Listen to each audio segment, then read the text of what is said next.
नंदी बैल की उत्पत्ति कथा शिव पुराण से।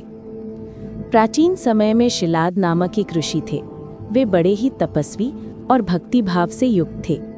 उनका मन संसार में नहीं लगता था, केवल भगवान शिव की भक्ति में ही रमा रहता था। लेकिन शिलाद ऋषि की एक चिंता थी, उनके कोई संतान नहीं थी। वे चाहते थे कि उन्हें ऐसा पुत्र मिले जो अमर हो, सदैव शिव भक्ति में लीन रहे और धर्म का पालन करे। इसलिए शिलाद ऋषि ने कठोर तपस्या प्रारंभ की।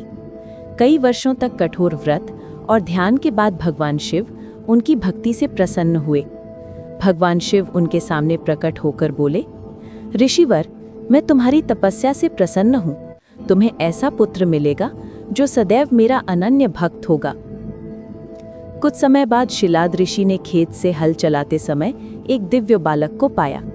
वह तेजस्वी और सुंदर था। ऋषि ने उस बालक का नाम रखा नंदी। नंदी बचपन से ही अद्भुत तेज और गहरी भक्ति के भाव से भरा हुआ था।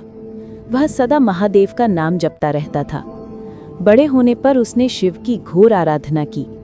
नंदी की तपस्या से प्रसन्न होकर स्वयं भगवान शिव प्रकट हुए और बोले, वत्स नंदी, अब से तुम मेरे वाहन बनोगे। तुम मेरे गणों के प्रमुख होगे और सदा मेरे समीप रहोगे। उस दिन से नंदी बैल भगवान शिव के वाहन और उनके गणों के अधिपति बने।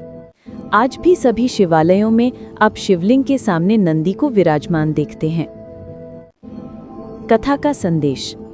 नंदी भगवान शिव के परम भक्त और उनके वाहन हैं।